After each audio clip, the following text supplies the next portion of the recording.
Hi guys, welcome back to my channel. Today we're going to do another Q&A. The last time I did one of these, I was in the car, first of all, so I didn't get through very many questions, but I did say I had some questions left over, and if you guys wanted me to do another one, I would, and several of you said yes, so here we are.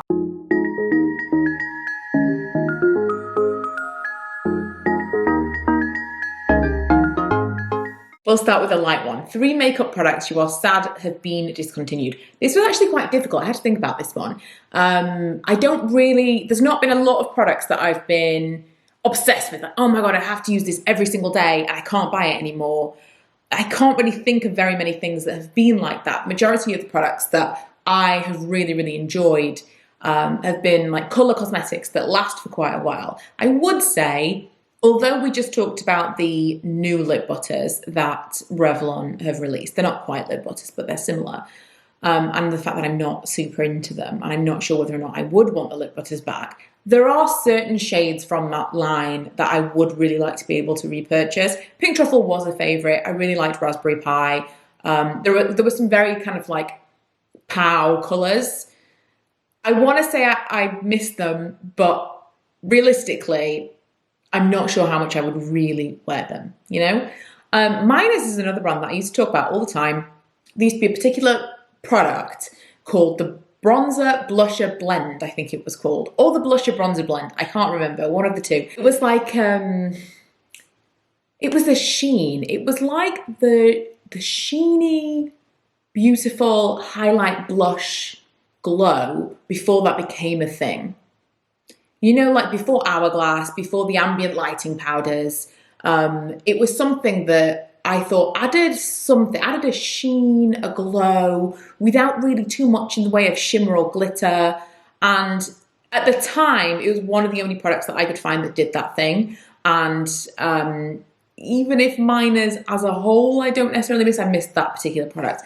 I also miss original Revlon Color Stay. They have reformulated it so many times now. The current formulation is fine, but it's not something that I'm desperate to use. The original Color Stay was just out of this world incredible. It was one of the first makeup products that I felt really firmly I wanted to recommend to friends and family. I would be wearing it on a night out. I remember vividly one particular night out, we were out till very late. We were in a pizza shop at the end of the night, and my friend was just like, what is the foundation that you're wearing? Because it was still perfect. And I had very oily skin, prone to breakouts. It was not easy for that to be achieved, and it was just perfect. So I really miss the original Revlon Color Stay. How do you find living without your parents? This is a loaded question because you don't know, like the way I would answer this to my friend is different to how I would answer it to a stranger. Do you know what I mean? Because I would know the perspective of the person that was asking the question. So to give you a little kind of roundabout, for those of you who don't know, my parents and I bought a house together. We lived together for 4 years with my family. And then after the 4 years, they have gone on to buy their own house separately. And so we are now 2 households. We don't see each other because of lockdown. So it's a really strange situation because we've gone from always seeing them to not seeing them at all, which is really odd. So that in itself is strange to get used to. And even prior to living all together, we saw them every week. So it's really odd. But it's also, I think, come at a good time because we probably all were okay with that space, having been on top of each other for so long. It's a very freeing feeling to have the house to ourselves. It's nice to be able to control everything. And I think they would probably say exactly the same thing. It's nice to not have to consider other people all of the time. And right now I'm in the house completely by myself. I don't have to worry how loud I'm being. I don't have to worry about someone walking in. I don't have to worry about noise. It's just, I think a lot of it is control. And then the freedom to obviously move into the rest of the house and just literally do whatever I want. I think a big part of it for me is YouTube and filming and vlogging and just being able to walk around the house and film because it's just my house. And that's been a major thing for me. I'm also so excited about the garden. I'm so excited. I can look, I'm looking into the garden now. It's sunny today. I'm so excited to go and sit in the garden and have a cup of coffee and be like, this is my garden. There's nobody else in this house. This is incredible. And again, I think they probably feel exactly the same way. I'm so excited to see mum and dad's garden when we're able to go and see them, because my dad always really goes for it with the garden, and he's had a lot of time to do that over the past few weeks. Has it been a month? It's been months. I don't even know at this point. It's coming up for months since they moved out. So I'm excited for it to be exciting to go and visit my parents again. The kids are excited to go and stay with grandma and granddad. That was definitely something that we didn't consider ahead of us all moving in together, was what would be lost. And mum and dad lost their house in that the kids couldn't come to stay with them, and the kids lost grandma and granddad's house. And we didn't consider that. We thought it was only a benefit. And I think that was actually something that everybody missed. So I'm excited to go and visit grandma and granddad again. That's going to be nice. But overall, I think it's been really positive for everyone. When are you at your happiest? What do you do to keep yourself happy? This is a really interesting question. That's hard, because I've often thought I'm happiest when I'm busy, but I actually think the busyness is a distraction. And if I'm a little bit stressed out or don't want to think about something, and this is completely subconscious until later on I go, ooh, that might be this. I like to busy myself. So if I'm having a hard time, I mean, the stress of everything recently will have been evident in how much I got done when we first moved in to the rest of the house. I have channeled my probably anxieties about lockdown. Just, there's a lot going on in my mind at the moment, and I channeled all of that into doing things. So whether that be stuff in the house, stuff in the garden, it just is, that's how I let it out. Some people retreat and don't want to do anything. To be fair, that sounds great, but that's not how I deal with things. I deal with things by moving and getting things done. It's not necessarily the best motivation in the world, but I definitely do. And I can then sit down and admire what I've done and appreciate it, and I'm happy with it. But at the moment, I don't know if I can answer that question. What do I do to keep myself happy? I'm a positive person. I've got a positive outlook. I always try to see the good in things. And I consider myself a happy person. But recently, I've been less happy and things have been more difficult. Not like in life, but just probably mental health wise. And so I would say I keep myself happy by keeping myself busy, but that would be not entirely honest, if you get my meaning. I definitely don't like to give myself too much time to dwell on things. Is there a dupe for the Morphe Setting Mist, please? Not that I've found yet. That said, you can usually get a really good deal on it, especially when they've done some gift sets. Look for those to go on sale. I think they were £10 for a full-size setting mist and a small one, and I got 2 sets of those around Christmas time. Excuse me. And I don't even think I'm looking for a dupe at that price. And it lasts for so long. Initially, I thought, this is really expensive. It's going to just wear down so quickly, wear away, be used up so quickly because it's an aerosol. But it isn't. And I think that you actually do get quite a lot for your money, and so I don't know whether or not I'm going to be looking for a dupe. But if I find one, I will let you know. Would you ever consider adoption in the future? That's a really interesting question. I have had so many conversations with people about adoption. I don't think that we would, and that's not because I wouldn't adopt. It's because I don't think we're going to have any more children. I absolutely would have adopted. I think there are different reasons that people want to be parents, or not reasons that people want to be parents, but people feel very differently about this.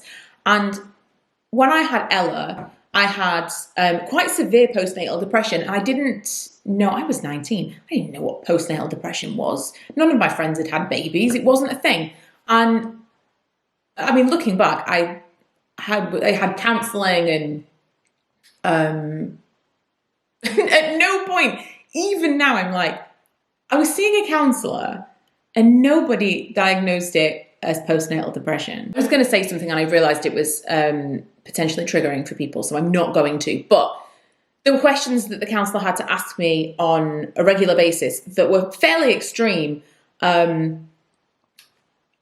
to check in on like where I was at on a scale, mental health wise. But no one ever used the words postnatal depression, and I just never even considered it. Anyway, as part of this, I, for quite a few months, didn't feel immediately bonded to my baby. And everyone says you have this overwhelming love.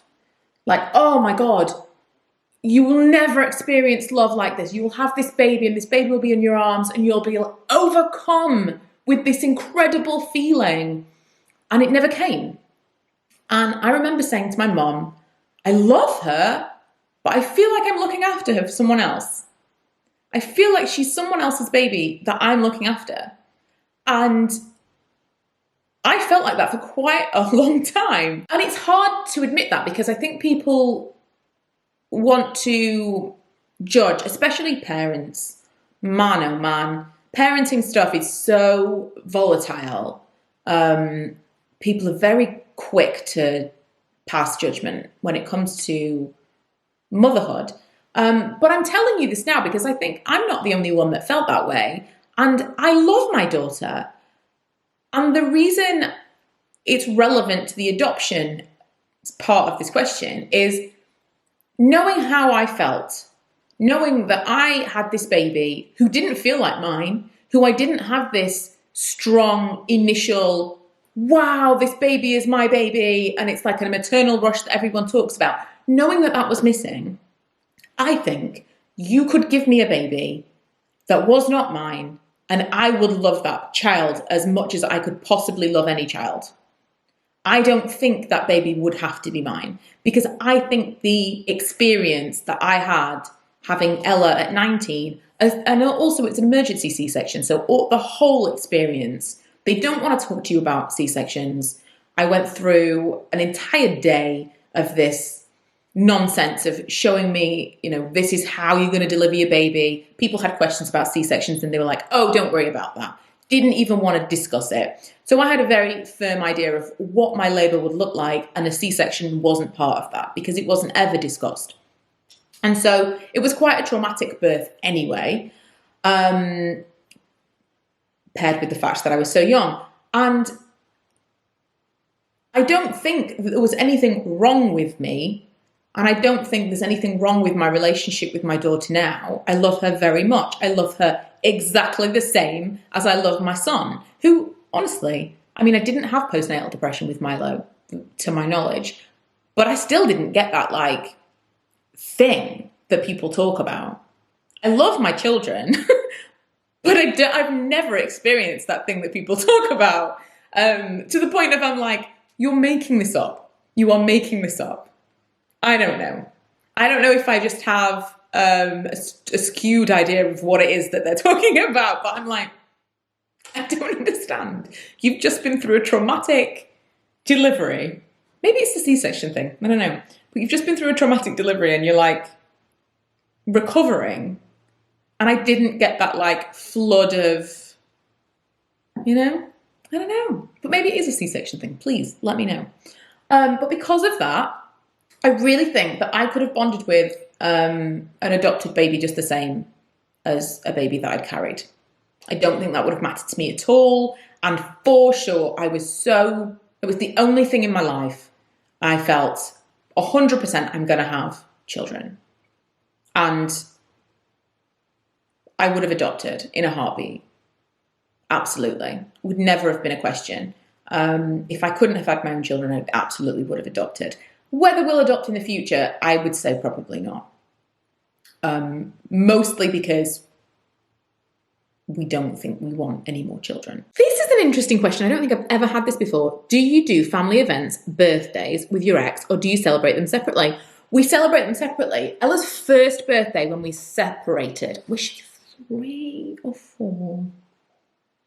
I think she might have been 3, I can't remember. We did that together and it was awkward. We were like, we're going to do all birthdays together. This is how we're going to do it. It's weird, man. I wouldn't have a problem now. It's been a very long time. And I have like a very friendly relationship with my ex-husband. You know, like as and when Ella gets married, it will not be a thing. I delivered Ella when my ex-husband got remarried. I delivered her on their wedding day to be a bridesmaid. And I remember going in and was like, okay, I just need to like, where can I drop you off? This is super awkward. I don't want to like be here. This is strange. I don't want anyone to see me. So I was like trying to deliver her somewhere to someone I knew. And the bride called me upstairs. I'm like, oh no. Oh. And I went upstairs and everyone was getting ready and it was so lovely. And I just thought that was a really nice gesture to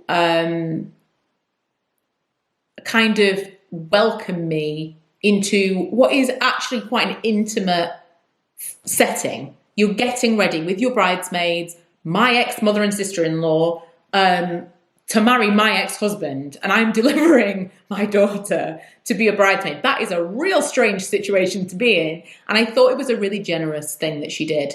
And, you know, we didn't have any animosity prior to that, but it was definitely something that I felt like, oh, I shouldn't be here.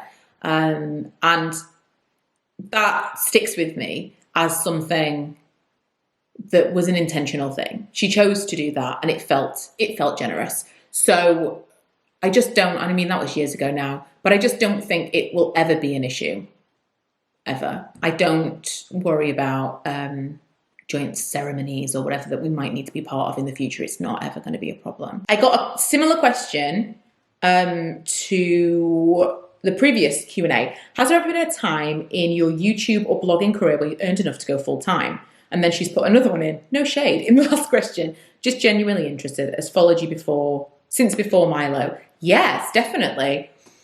I've spoken about this tons, but there's a reason I haven't gone full time with YouTube. Well, there's many reasons, to be fair. Previously, I've always said I like the security of a regular job, which is absolutely true. YouTube could go away tomorrow. Someone could hack my account and it's gone. It's done. YouTube could decide to kick me off for some reason. YouTube could just decide to demonetize me or stop showing people my videos, or suddenly, like, YouTube revenue is really weird. It's a really strange thing to explain, but it's kind of like people will say they can try and figure out how much people earn. You really can't. You can't at all. Two people with exactly the same stats can earn completely different amounts of money. The same person with the same stats can earn completely different amount of money January and February. Each ad that is shown on YouTube is bid for.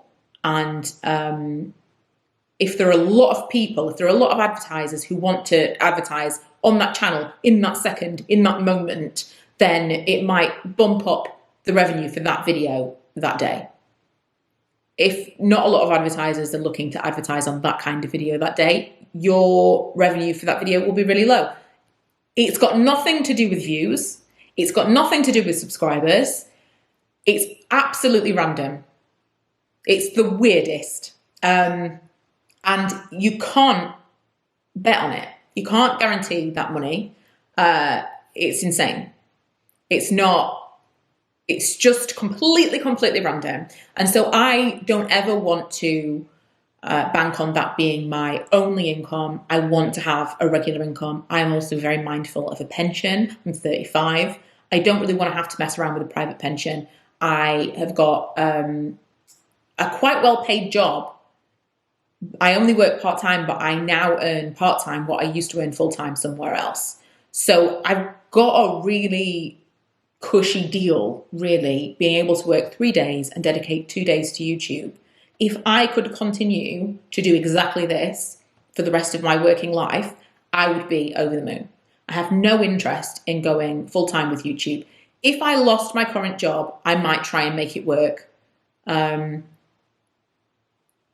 really, if I can keep my current job with the familiarity there, then no, I'm not interested. I've definitely earned enough to do it, but you just don't know. It's like being a freelancer. You don't know where your next paycheck is coming from because it could go away. You just don't know. There's just no security.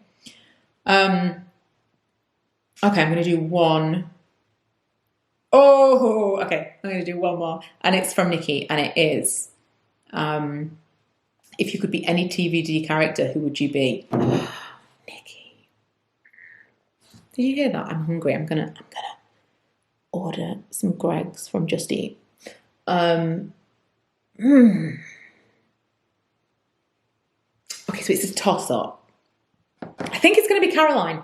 It was a toss-up between Caroline and Bonnie. Bonnie's a little bit stressy for me. She's very like, she's a little bit too intense, which you could say about Caroline as well. But I think it's going to be Caroline. I think as I get older, I realise I'm way more of a control freak than I ever thought I was. I thought I was really laid back and chill. I'm not. I think I am Caroline. Although if I could be any character, I would probably be Damon because everyone was Damon, right? And I still have more questions. So if you want to do another one of these in the next few weeks, I probably can. My stomach's making some really weird noises now, so I'm going to end this and order my Just Eat. Thank you for joining me. Happy Mother's Day if you celebrate and you are watching it on the day. At this point, I have no idea what I'm going to do for my mum because obviously, can I leave something on the doorstep? I don't know. This is a whole new world for me. I will see you guys on Wednesday with another video.